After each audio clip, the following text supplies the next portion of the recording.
हिंदुस्तान के संविधान रचयिता डॉक्टर भीमराव अंबेडकर जन्मभूमि स्मारक पर कब्जे का षड्यंत्र रचने वाली डॉक्टर बाबा साहेब अंबेडकर जन्मभूमि स्मारक समिति ने 12 अवैध सदस्यों को शामिल करते हुए कुछ लोगों ने अंबेडकर अनुयायियों की आस्था के प्रमुख केंद्र भीमराव जन्मभूमि स्मारक को हथियाने का प्रयास किया।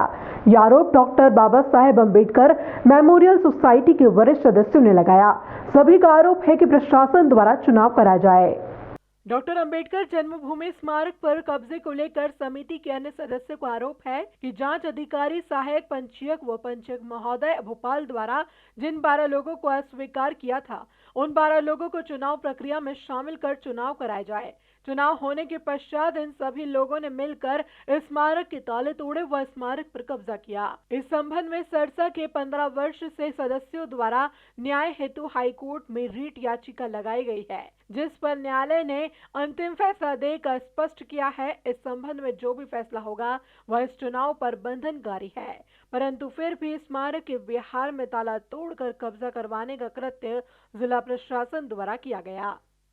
महू में जो डॉक्टर अंबेडकर जन्मभूमि स्मारक है, इसके जो फाउंडर मेंबर्स हैं उनकी अनदेखी करके 12 मेंबर जो एलिजिबल नहीं थे उनको संस्था में जोड़ के चुनाव कराने की प्रक्रिया कर संस्थान को हड़पने का एक सुनियोजित षड्यंत्र कुछ लोगों के द्वारा चल रहा है। उसके खिलाफ हम लोगों ने ये बुलाई गई है। इसके खिलाफ यहाँ के सदस्य जो लोग थे विभिन्न कोर्टों में गए, रजिस्ट्रार के यहाँ गए, डिप्टी रजिस्ट्रार के यहाँ गए, उन्होंने ये 12 नावों को काट दिया कि ये गलत है, अवैध तरीके से बढ़ाए गए, इनको हटा दिया जाए। हटा भी दिए गए। फिर भी जिला प्रशासन, एडिशनल कलेक्टर और एसडीएम इस चीज़ को बहुत मिलकर हवा दे रहे हैं और पूरी मदद कर रहे हैं। यहाँ तक कि कल चुनाव था, किसी मेंबर को, अधिकांश मेंबरों को नहीं बुलाया गया, न इन्फॉर्मेशन दी। उसका जो चुनाव का जो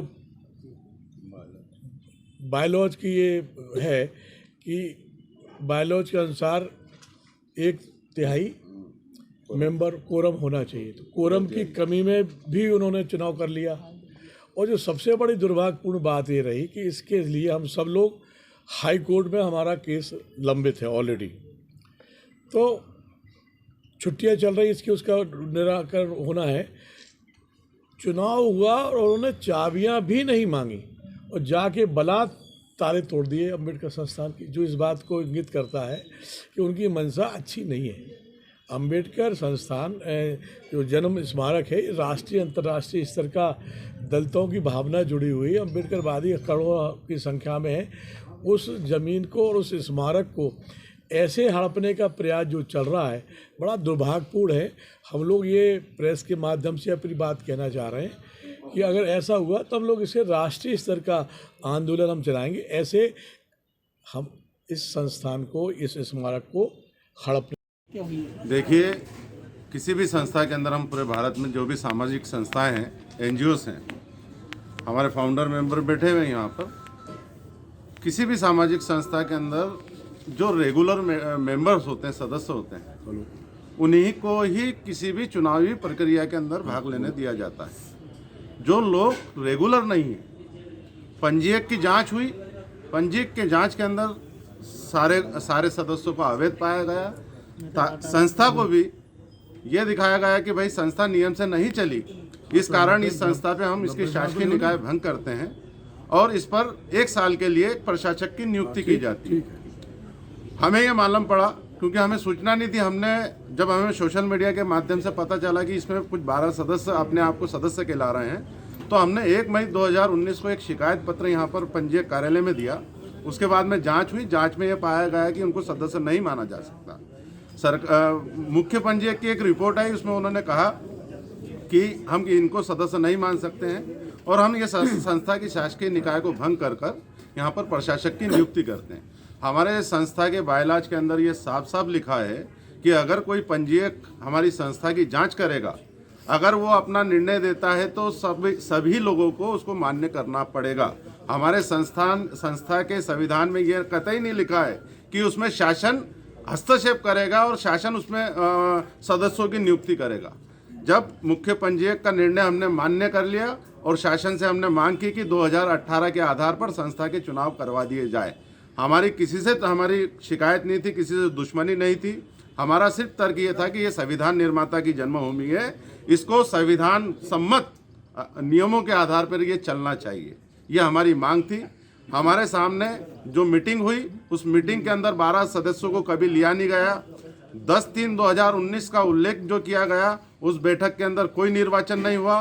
12 सदस्य उसमें इन्वॉल्व हुए थे, जिसमें से 9 सदस्यों ने उसमें बहिष्कार कर दिया। बहिष्कार करने के बाद में पंजीयक ने अपना फैसला दिया, हमने उसको स्वीकार किया और मांग की कि 2018 के आधार पर इस संस्था के चुनाव करवाकर इसको बहाल करवा दीजिए। लेकिन अचानक हमें ये मालूम पड़ता है, हमारा पक्ष जाने बगैर शासन ने 12 लोगों को बहाल कर 7 तारीख को एक मतदाता सूची का प्रकाशन हुआ और उसमें हम चकित रह गए कि उसमें 12 जो हमारी संस्था के मेंबर नहीं है उन लोगों के भी नाम थे। हमने माननीय उच्च न्यायालय में शरण ली और माननीय उच्च न्यायालय ने हमें आशा है कि वहाँ से हमें न्याय मिलेगा। लेकिन जो चुनावी प्रक्रिया जिला अपर कलेक्टर महोदय जो प्रशासक हैं उनके द्वारा जो चलाई गई वो हमारे संविधान के जो बायलाज है उसके नियमों के विपरीत है।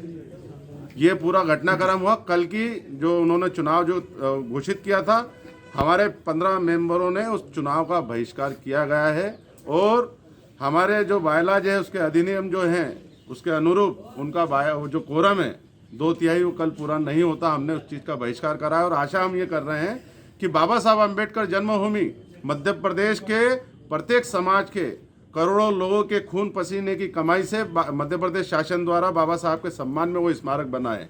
वो किसी भी पार्टी का नहीं है, ये पूरे मध्य प्रदेश की जनता का है और हमारा सौभाग्य है कि बाबा साहब अम्बेडकर मध्य प्रदेश में जन्मे और उस संस्था के जो फाउंडर जो मेंबर है मध्य प्रदेश के पूर्व गृह मंत्री हैं डॉक्टर शीला डांडगे, अनेक जो सदस्य हैं वो कल सारे मौजूद थे। उन लोगों ने सबने चुनावी प्रक्रिया का बहिष्कार करा और इसलिए किया कि जो रेगुलर मेंबर नहीं है उनको चुनावी प्रक्रिया के अंदर भाग लेकर आप चुनाव को प्रभावित कर रहे हैं।